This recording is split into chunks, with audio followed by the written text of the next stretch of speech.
ప్రభువైన యేసుక్రీస్తు నామంలో అందరికీ హృదయపూర్వక వందనములండి. సమూయేలు 2వ గ్రంథము 13వ అధ్యాయము.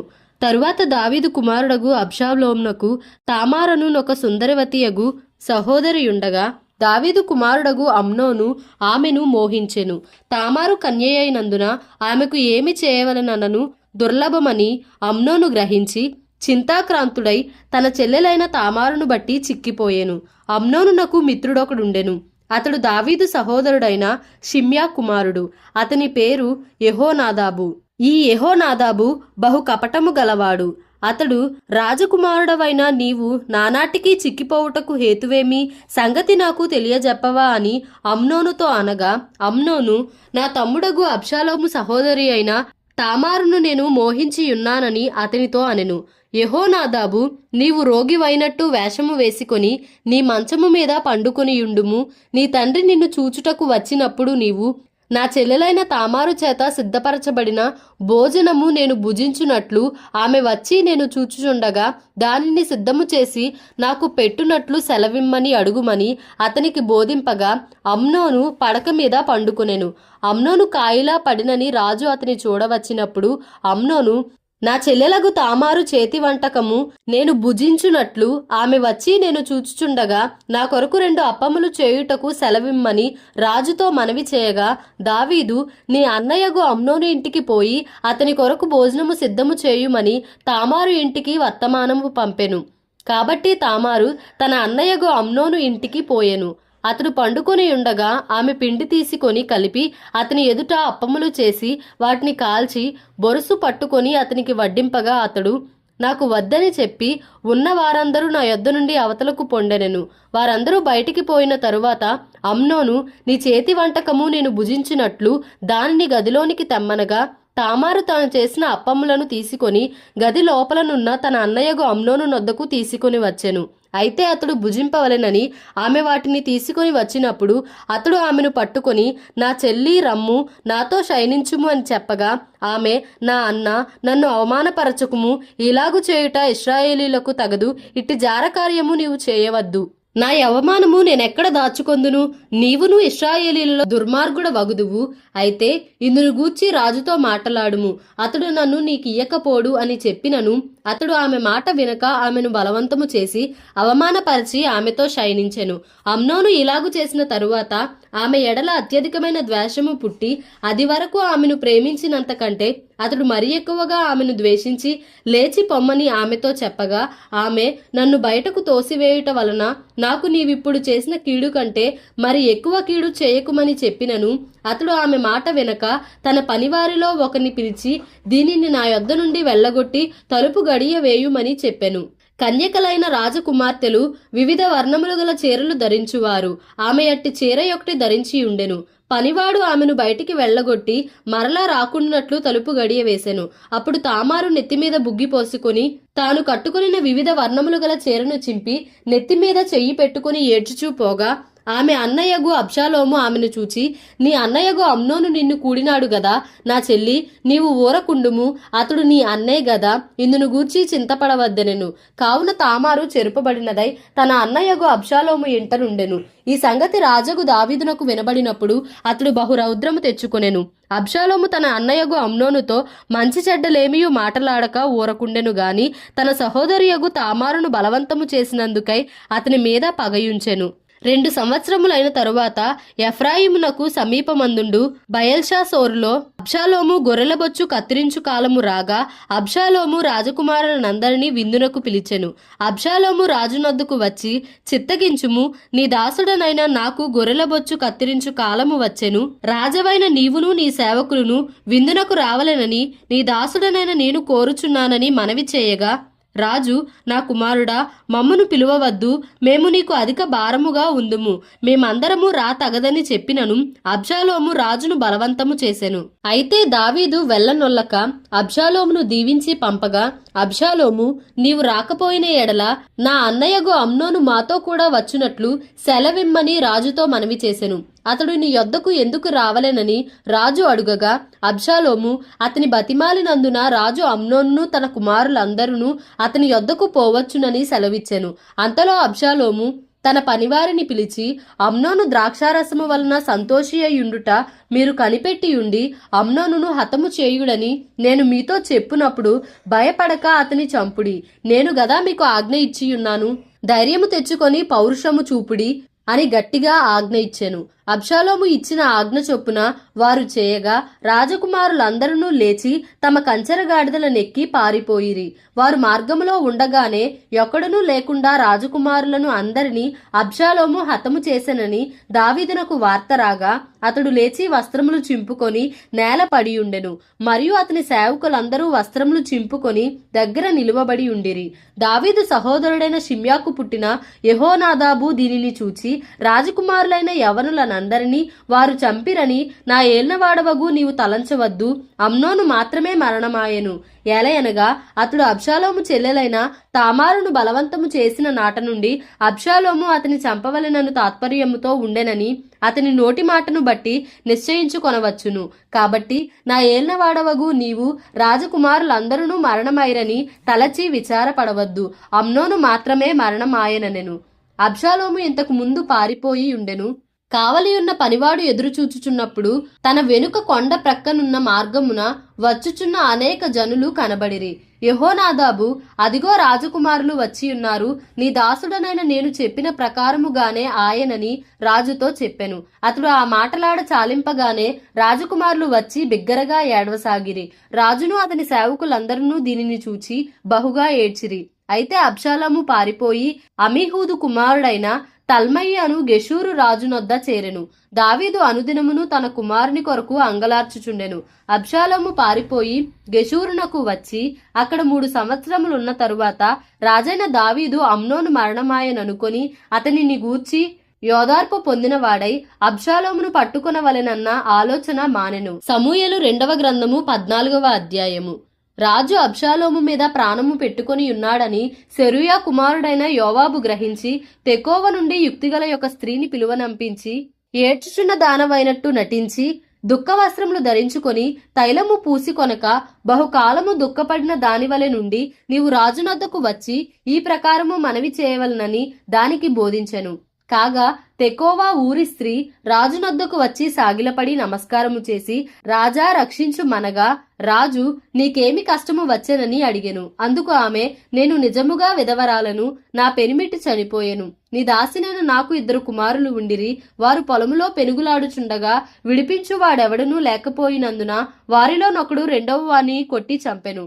కాబట్టి నా ఇంటి వారందరూ నీ దాసినైన నా మీదికి లేచి తన సహోదరుని చంపిన వాని అప్పగించుము. తన సహోదరుని ప్రాణము తీసినందుకై మేము వానిని చంపి హక్కుదారుని నాశనము చేతుమనుచున్నారు. ఇలాగున వారు నా పెనిమిటికి భూమి మీద పేరైనను శేషమైనను లేకుండా మిగిలిన నిప్పురవ్వను ఆర్పివేయబోవుచున్నారని రాజుతో చెప్పగా, రాజు, నీవు నీ ఇంటికి పొమ్ము, నిన్ను గురించి ఆజ్ఞ ఇత్తునని ఆమెతో చెప్పెను. అందుకు తెకోవా ఊరి స్త్రీ, నా ఏలినవాడా రాజా, దోషము నా మీదను నా తండ్రి ఇంటి వారి మీదను నిల్చునుగాక, రాజునకును రాజు సింహాసనమునకును దోషము తగులకుండునుగాక అని రాజుతో అనగా, రాజు, ఎవడైనను దీనిని గూర్చి నిన్నేమైనా అనిన ఎడల వానిని నా యొద్దకు తోడుకొని రమ్ము, వాడికను నిన్ను ముట్టకయుండునని ఆమెతో చెప్పెను. అప్పుడు ఆమె, రాజవైన నీవు నీ దేవుడైన యెహోవాను స్మరించి హత్యకు ప్రతిహత్య చేయువారు నా కుమారుని నశింపజేయకుండా ఇకను నాశనము చేయుట మాన్పించుమని మనవి చేయగా, రాజు, యెహోవా జీవము తోడు, నీ కుమారుని తల వెంట్రుకలలో ఒకటైనను నేల రాలకుండుననెను. అప్పుడు ఆ స్త్రీ, నా ఏల్నవాడవగు నీతో ఇంకొక మాట చెప్పుకొనుట నీ దాసినగు నాకు దయచేసి సెలవిమ్మని మనవి చేయగా, రాజు చెప్పుమనెను. అందుకు ఆ స్త్రీ, దేవుని జనులైన వారికి విరోధముగా నీవెందుకు దీనిని తలపెట్టియున్నావు? రాజు ఆ మాట సెలవిచ్చుట చేత తాను వెళ్ళగొట్టిన తన వాని రానియక తానే దోషియగుచున్నాడు. మనమందరమును చనిపోదుము గదా, నేలను ఒలికిన మీదట మరలా ఎత్తలేని నీటి వలె ఉన్నాము. దేవుడు ప్రాణము తీయక తోలివేయబడినవాడు తనకు దూరస్థుడు కాకయుండుటకు సాధనములు కల్పించుచున్నాడు. జనులు నన్ను భయపెట్టిరి గనుక నేను దీనిని గూర్చి నా ఏల్నవాడవగు నీతో మాట్లాడవచ్చి తిని. కాబట్టి నీ దాసురాలనగు నేను రాజు తన దాసినగు నా మనవి చొప్పున చేయునేమో. రాజు నా మనవి అంగీకరించి దేవుని స్వాస్యము అనుభవింపకుండా నన్నును నా కుమారుని నాశనము చేయదలచిన వాని చేతిలో నుండి తన దాసినగు నన్ను విడిపించునేమో అనుకొంటిని. మరియు నీ దేవుడైన యెహోవా నీకు తోడై ఉన్నాడు గనుక నా ఏల్నవాడవును రాజువు నగు నీవు దేవుని దూత వంటి వాడవై మంచి చెడ్డలన్నీయూ విచారింప చాలియున్నావు. కాబట్టి నీ దాసినగు నేను నా ఏల్నవాడవగు రాజు సెలవిచ్చిన మాట సమాధానకరమగునని అనుకొంటినెను. రాజు నేను నిన్ను అడుగు సంగతి నీవెంత మాత్రమును మరుగు చేయవద్దని ఆ స్త్రీతో అనగా ఆమె నా ఏల్నవాడవగు నీవు సెలవిమ్మనెను. అంతట రాజు యోవాబు నీకు బోధించెనా అని ఆమెను అడిగినందుకు ఆమె ఇట్లనెను, నా ఏల్నవాడవైన రాజా, నీ ప్రాణము తోడు చెప్పిన దానిని తప్పక గ్రహించుటకు నా ఏల్నవాడవును రాజువు నగు నీ వంటివాడొకడునూ లేడు. నీ సేవకుడగు యోవాబు నాకు బోధించి ఈ మాటలన్నిటినీ నీ దాసినగు నాకు నేర్పెను. సంగతిని రాజుతో మరుగు మాటలతో మనవి చేయుటకు నీ సేవకుడగు యోవాబు ఏర్పాటు చేసెను. ఈ లోకమందు సమస్తమును ఎరుగుటయందు నా ఏల్నవాడవగు నీవు దేవదూతల జ్ఞానము వంటి జ్ఞానము గలవాడవు. అప్పుడు రాజు యోవాబుతో ఇలాగున సెలవిచ్చెను, ఆలకించుము, నీవు మనవి చేసిన దానిని నేను ఒప్పుకొనుచున్నాను.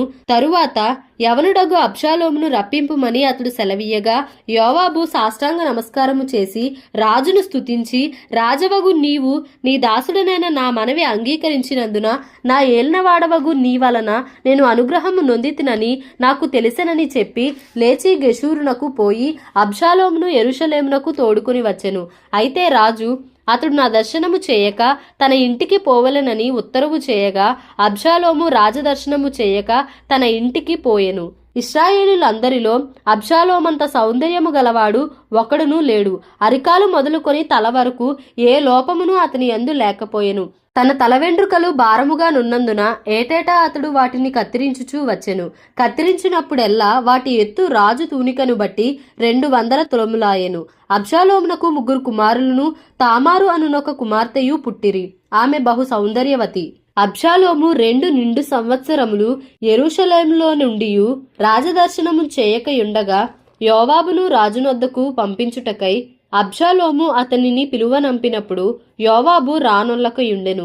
2వ మారు అతని పిలువనంపినప్పుడు అతడు రానొల్లకపోగా అబ్షాలోము తన పనివారిని పిలిచి, యోవాబు పొలము నా పొలము దగ్గరనున్నది గదా, దానిలో యవల చేలు ఉన్నవి, మీరు పోయి వాటిని తగలబెట్టుడని వారితో చెప్పెను.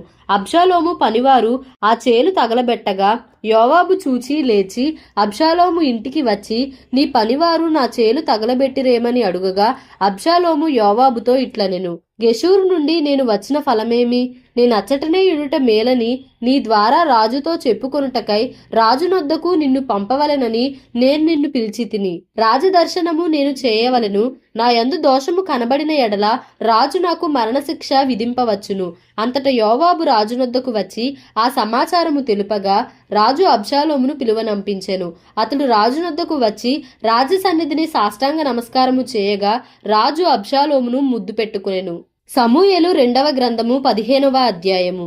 ఇది అయిన తరువాత అబ్షాలోము ఒక రథమును గుర్రములను సిద్ధపరచి తన ఎదుట పరిగెత్తుటకై 50 మంది బంటులను ఏర్పరచుకొనెను. ఉదయముననే లేచి బయలుదేరి పట్టణము యొక్క గుమ్మపు మార్గమందు ఒక తట్టున నిలిచి రాజు చేత తీర్పు నొందుటకై వ్యాజ్యమాడు వారెవరైనను వచ్చియుండగా కనిపెట్టి వారిని పిలిచి, నీవు ఏ ఊరి వాడవని అడుగుచుండెను.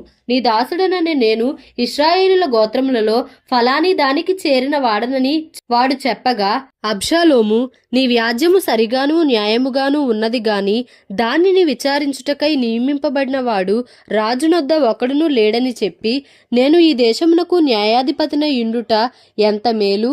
అప్పుడు వ్యాజ్యమాడు వారు నా యొద్దకు వత్తురు, నేను వారికి న్యాయము తీర్చుదునని చెప్పుచూ వచ్చెను. మరియు తనకు నమస్కారము చేయుటకై ఎవడైనను తన దాపునకు వచ్చినప్పుడు అతడు తన చేయి చాపి అతని పట్టుకొని ముద్దు పెట్టుకొనుచూ వచ్చెను. తీర్పు నొందుటకై రాజునొద్దకు వచ్చిన ఇశ్రాయేలులకందరికీ అబ్షాలోము ఈ ప్రకారము చేసి ఇశ్రాయేలులందరినీ తన తట్టు త్రిప్పుకొనెను. 4 సంవత్సరములు జరిగిన మీదట అబ్షాలోము రాజునొద్దకు వచ్చి, నీ దాసుడనైన నేను సిరియా దేశమునందలి గెషూరునందుండగా యెహోవా నన్ను యెరూషలేమునకు తిరిగి రప్పించిన ఎడల నేను ఆయనను సేవించదనని మ్రొక్కుకొంటిని గనుక నేను హెబ్రోనునకు పోయి యెహోవాకు నేను మ్రొక్కుకొనిన మ్రొక్కుబడి తీర్చుకొనుటకు నాకు సెలవిమ్మని మనవి చేయగా రాజు సుఖముగా పొమ్మని సెలవిచ్చెను గనుక అతడు లేచి హెబ్రోనునకు పోయెను. అబ్షాలోము మీరు బాకానాదము వినున్నప్పుడు అబ్షాలోము హెబ్రోనులో ఏలుచున్నాడని కేకలు వేయుడని చెప్పుటకై ఇశ్రాయేలుల గోత్రములన్నిటి యొద్దకు వేగుల వారిని పంపెను. విందునకు పిలువబడియుండి 200 మంది యెరూషలేములో నుండి అబ్షాలోముతో కూడా బయలుదేరియుండిరి. వీరు ఏమీయూ తెలియక యథార్థమైన మనస్సుతో వెళ్ళియుండిరి. మరియు బలి అర్పింపవలెనని యుండి అబ్షాలోము గీలోనీయుడైన అహీతోపెలు అను దావీదు యొక్క మంత్రిని గీలో అను అతని ఊరి నుండి పిలిపించియుండెను. అబ్షాలోము దగ్గరకు వచ్చిన జనము మరి ఎక్కువగుట చేత కుట్ర బహుబలమాయెను. ఇశ్రాయేలీలు అబ్షాలోము పక్షము వహించిరని దావీదునకు వర్తమానము రాగా దావీదు యెరూషలేమునందున్న తన సేవకులకందరికీ ఇలాగు ఆజ్ఞ ఇచ్చెను, అబ్షాలోము చేతిలో నుండి మనము తప్పించుకొని రక్షణ నొందలేము. మనము పారిపోదము రండి. అతడు హఠాత్తుగా వచ్చి మనలను పట్టుకొనకను మనకు కీడు చేయకను పట్టణంను కత్తివాత హతము చేయకను ఉండునట్లు మనము త్వరగా వెళ్ళిపోదము రండి. అందుకు రాజు సేవకులు ఈలాగు మనవి చేసిరి, చిత్తగించుము, నీ దాసులమైన మేము మా ఏల్నవాడవును రాజువు నగు నీవు సెలవిచ్చినట్లు చేయుటకు సిద్ధముగానున్నాము. అప్పుడు రాజు నగరిని కనిపెట్టుటకై ఉపపత్నులగు 10 మందిని ఉంచిన మీదట తన ఇంటివారినందరినీ వెంటబెట్టుకొని కాలినడకను బయలుదేరెను. రాజును అతని ఇంటివారును బయలుదేరి బెత్ మెర్హాకుకు వచ్చి బస చేసిరి. అతని సేవకులందరూ అతని ఇరుపార్శ్వంల నడిచిరి.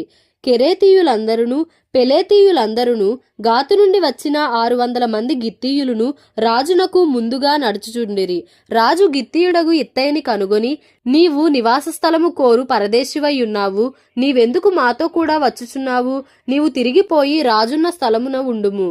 నిన్ననే వచ్చిన నీకు ఎక్కడికి పోవుదమో తెలియకయున్న మాతో కూడా ఈ తిరుగులాట ఎందుకు? నీవు తిరిగి నీ సహోదరులను తోడుకొని పొమ్ము, కృపాసత్యములు నీకు తోడుగా ఉండునుగాక అని చెప్పగా ఇత్తయి, నేను చచ్చినను బ్రతికినను యెహోవా జీవము తోడు, నా ఏలిన వాడవును రాజవు నగు నీ జీవము తోడు. ఏ స్థలమందు నా ఏలినవాడవును రాజవు నగు నీవుందువో ఆ స్థలమందే నీ దాసుడనైనా నేనుందునని రాజుతో మనవి చేసెను. అందుకు దావీదు, అలాగైతే నీవు రావచ్చునని ఇత్తయితో సెలవిచ్చెను గనుక గిత్తీయుడగు ఇత్తయియును అతని వారందరూ అతని కుటుంబీకులందరూ సాగిపోయిరి. వారు సాగిపోవుచుండగా జనులందరూ బహుగా ఏడ్చుచుండిరి. ఈ ప్రకారము వారందరూ రాజుతో కూడా కిద్రోను వాగు దాటి అరణ్య మార్గమున ప్రయాణమైపోయిరి. సాదోకును లేవీయులందరూ దేవుని నిబంధన మందసమును మోయుచు అతని యొద్ద ఉండిరి. వారు దేవుని మందసమును దింపగా అబ్యాతారు వచ్చి పట్టణములో నుండి జనులందరూ దాటిపోవు వరకు నిలిచెను. అప్పుడు రాజు సాదోకును పిలిచి, దేవుని మందసమును పట్టణంలోనికి తిరిగి తీసుకొని పొమ్ము. యెహోవా దృష్టికి నేను అనుగ్రహము పొందిన ఎడల ఆయన నన్ను తిరిగి రప్పించి దానిని తన నివాస స్థానమును నాకు చూపించును. నీ యందు నాకిష్టము లేదని ఆయన సెలవిచ్చిన ఎడల ఆయన చిత్తము. నీ దృష్టికి అనుకూలమైనట్టు నా ఎడల జరిగించుమని నేను చెప్పుదునని పలికి యాజకుడైన సాదోకుతో ఇట్లనెను, సాదోకు, నీవు దీర్ఘదర్శివి కావా? శుభముంది, నీవును నీ కుమారుడగు అహిమయస్సు అబ్యాతారునకు పుట్టిన యోనాతాను అను మీ 2 కుమారులను పట్టణంనకు పోవలెను. ఆలకించుము, నీ యొద్ద నుండి నాకు రూఢి అయిన వర్తమానము వచ్చు వరకు నేను అరణ్యమందలి రేవుల దగ్గర నిలిచియుందును. కాబట్టి సాదోకును అబ్యాతారును దేవుని మందసమును యెరూషలేమునకు తిరిగి తీసుకొని పోయి అక్కడ నిలిచిరి. అయితే దావీదు ఒలివ చెట్ల కొండ ఎక్కుచూ ఏడ్చుచూ తల కప్పుకొని పాదరక్షలు లేకుండా కాలినడకను వెళ్ళెను. అతని యొద్దనున్న జనులందరూ తలలు కప్పుకొని ఏడ్చుచూ కొండ ఎక్కిరి.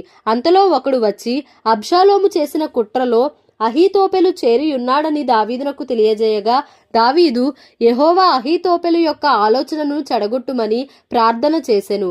దేవుని ఆరాధించు స్థలం ఒకటి ఆ కొండ మీద ఉండెను. వారు అచ్చటికి రాగా అర్కీయుడైన హూషై పైవస్త్రములు చింపుకొని తల మీద ధూళి పోసుకొని వచ్చి రాజును దర్శనము చేసెను. రాజు, నీవు నాతో కూడా వచ్చిన ఎడల నాకు భారముగా ఉందువు. నీవు పట్టణంనకు తిరిగిపోయి, రాజా, ఇంతవరకు నీ తండ్రికి నేను సేవ చేసినట్లు ఇకను నీకు సేవ చేసేదనని అబ్షాలోముతో చెప్పిన ఎడల నీవు నా పక్షపు వాడవై ఉండి అహీతోపెలు యొక్క ఆలోచనను చెడగొట్టగలవు.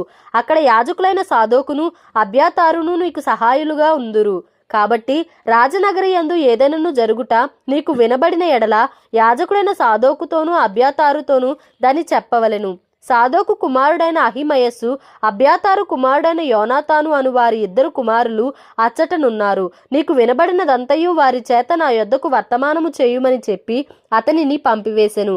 దావీదు స్నేహితుడైన హూషై పట్టణంనకు వచ్చుచుండగా అబ్షాలోమును యెరూషలేము చేరెను. దేవుడి పరిశుద్ధ వాక్యంను మన వినికిడిలో దీవించి ఆశీర్వదించునుగాక. Amen. Please like, share and subscribe for more videos.